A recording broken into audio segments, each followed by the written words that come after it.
Salut tout le monde, j'espère que vous allez bien. Je viens de recevoir un colis, c'est libanaise. Je vais sauter la partie où on va faire semblant de s'intéresser à l'unboxing et on va passer directement à la guitare elle-même. Alors en ce qui concerne la dernière libanaise RGD IM6 FM, il ne s'agit pas de une, il ne s'agit pas de deux, c'est la troisième. La première, les micros mal installés, je les renvoyais en magasin. Deuxième, le contrôle qualité était grosse casse de l'ébène à la 24e case, gros poc sur la tranche supérieure de la guitare, grosse trace de coups au-dessus du sillet. Alors là, je vais faire l'unboxing vite fait de la troisième. Je croise les doigts, sinon je pète un câble. Voilà l'instrument. Inspection vite fait, visuelle. Défaut de vernis ici sur la corne supérieure. Alors par rapport aux deux précédents modèles, ce manche est beaucoup mieux vissé. Il n'y a pas d'espace, à part quelques décolorations ici sur le binding naturel.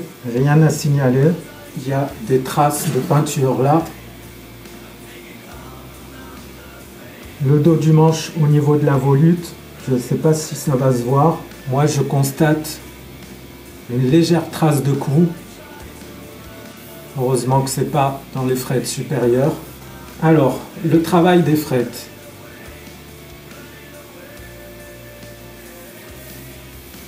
Elles ne sont pas super bien polies.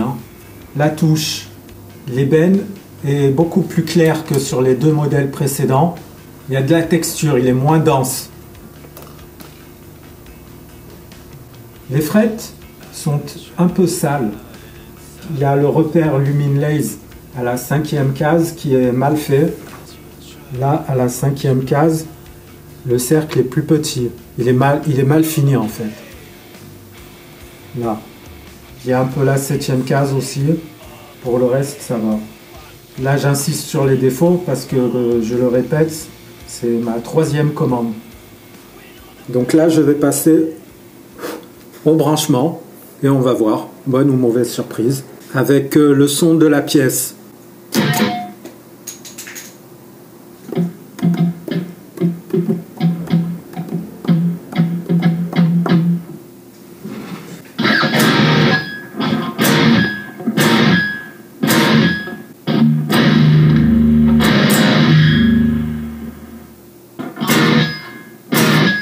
C'est quoi ce bruit de merde?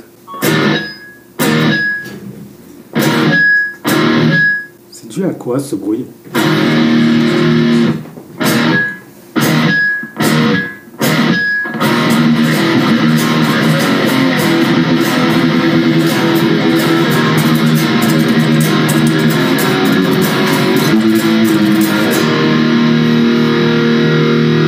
Les niveaux de sortie des micros sont tellement puissants que ça écrète ma carte son.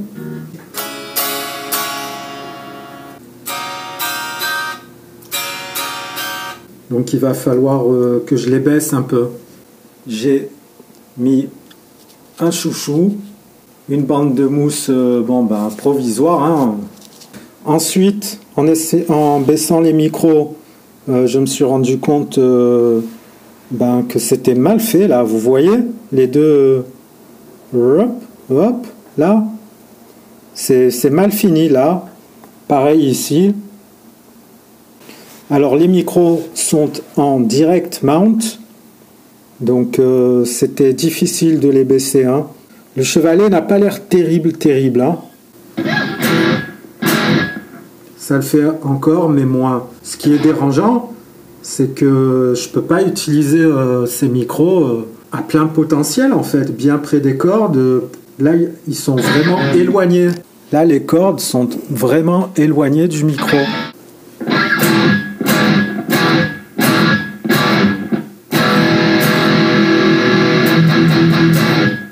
Et là, comme ça, vite fait, je n'approfondis pas le son, etc. Bon, déjà, ce qui me gêne, c'est ça. Je sais pas si c'est censé faire ça.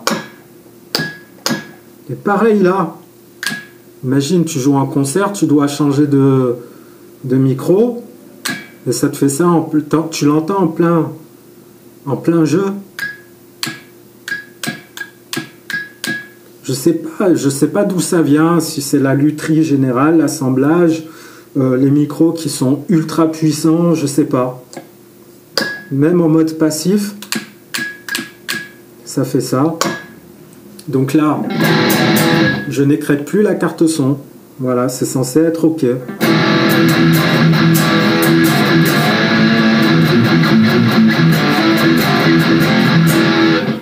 Mais peut-être qu'on perd un peu de la viande en éloignant les micros. On perd un peu de basse, j'ai l'impression. On perd de tout, des basses, du niveau, de la définition. Micro, celui-là.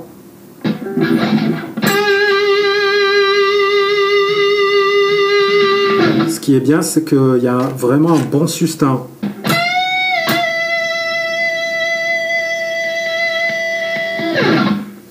Au niveau sustain, là, il n'y a pas de quoi râler. Les frettes, ça dépasse un peu, c'est pas top. Voilà. Si je joue en rhythmic slide comme ça, ouais, ça fait mal un peu. Son clair pour voir. Voilà. Là, ça ne sature plus. Ça n'écrète pas la carte son et c'est clair. J'entends pas de grosses différences sonores. Il y a une différence de volume entre actif, baissé, voicing, passif, levé. Il y a une différence de volume.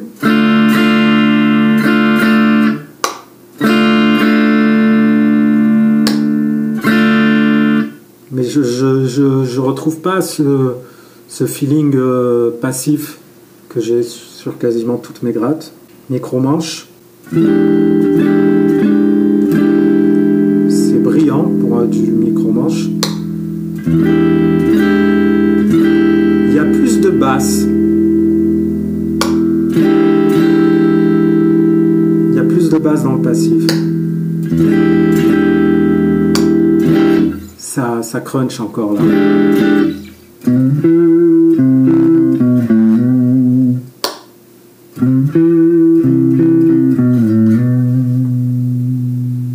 Je vais baisser un peu le volume.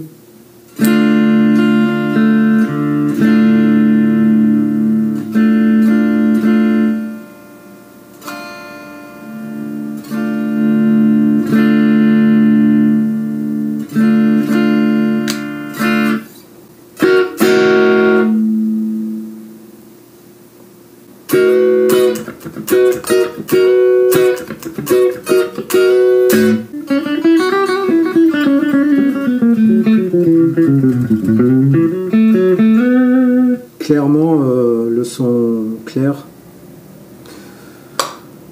c'est pas son truc à cette guitare, hein, clairement. C'est finition satinée, mais il y a le bois Purple Heart qui m'attrape le pouce un peu. Ça aurait été un peu plus satiné, ça ne m'aurait pas dérangé. L'accès aux aigus, nickel.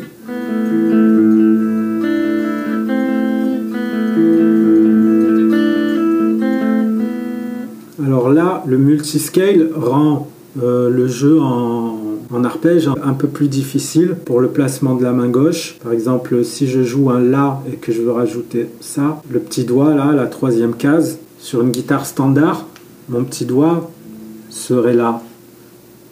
Et là, sur le multiscale, il faut que je l'éloigne un peu. Hop. Donc peut-être qu'il faut que je joue en position classique.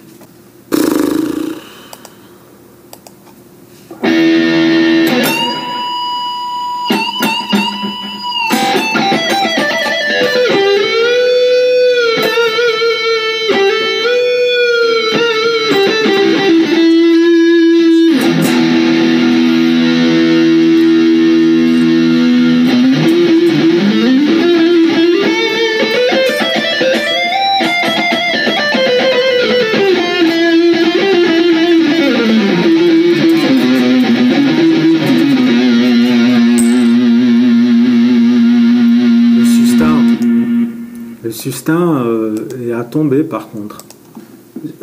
Malgré le multidiapason, le fait que celui-ci est plus long, ça rajoute pas de... Je trouve les cordes graves, je les trouve encore un peu molles.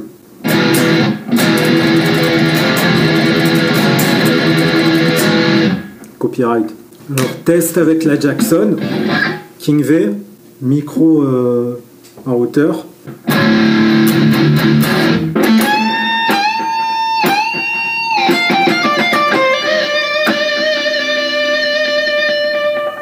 Il y a moins de sustain que sur l'Ibanez.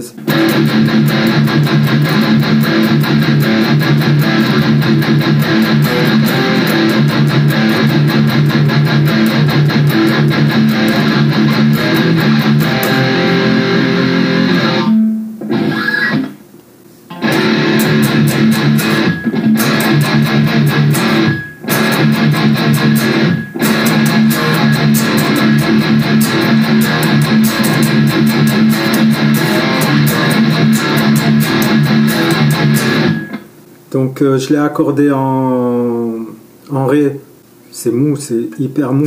Le compartiment batterie accueille de la mousse là, c'est plutôt bien fait. Ça c'est plastiqué, c'est léger, c'est tout pourri quoi. Là c'est pas recessed, c'est pas enfoncé dans le corps.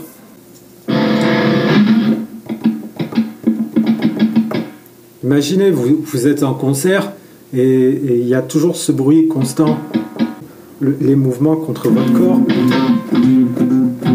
Parce qu'en concert, plus ou moins, comment vous jouez, si vous êtes plus ou moins excité, il faut un bon gros noise gate, quoi.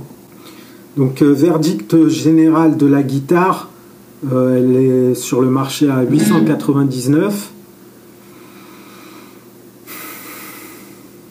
C'est pas cher, mais à ce prix-là, ça les vaut dans le sens où c'est moyen, quoi. C'est moyen, c'est pas un instrument exceptionnel. Donc 899, si vous le voulez, pour le multidiapason, c'est moins long qu'une guitare baryton. Je sais pas si ça vaut le coup. Le sustain, vous payez le sustain, il est excellent. Les micros, le son est bon, mais ils sont archi puissants, quoi. Trop puissants, je sais pas.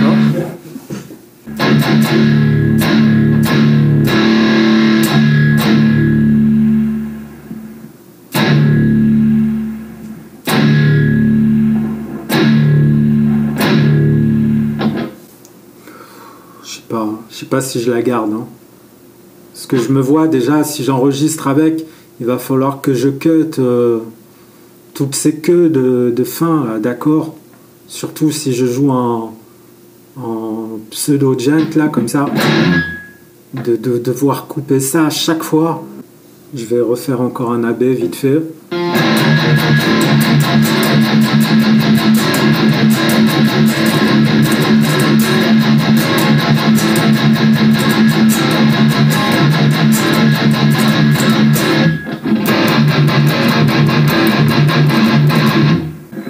Je vais faire un petit test en enregistrement, voir le niveau de décibels.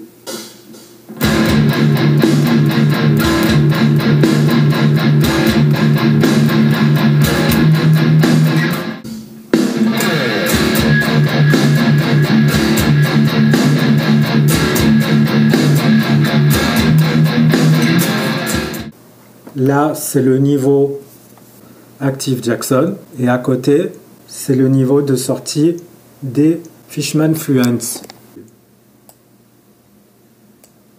C'est horrible en fait. C'est horrible. EMG.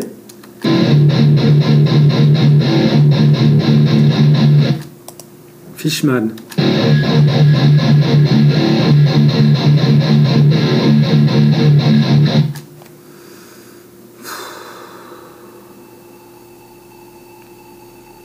Je pense que je vais la renvoyer.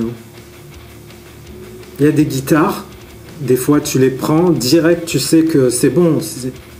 Voilà, s'il y a un doute, il n'y a pas de doute. Donc là, j'ai juste monté un peu le niveau des micros. La grosse différence que ça fait entre la baisser à fond et la monter. Donc moi, je pense qu'en fait, c'est une guitare de bourrin en fait. Ça va pas être une guitare de studio, c'est une guitare de bourrin pour se faire plaisir sur un ampli pas cher, parce que ça sonnera toujours bien sur un ampli pas cher, parce qu'on n'entendra pas tout, et encore, j'en suis pas sûr, quoi. Bon, ben, merci d'avoir regardé cette vidéo, malgré tout. Donc, verdict de cette gamme de guitares de chez Ibanez.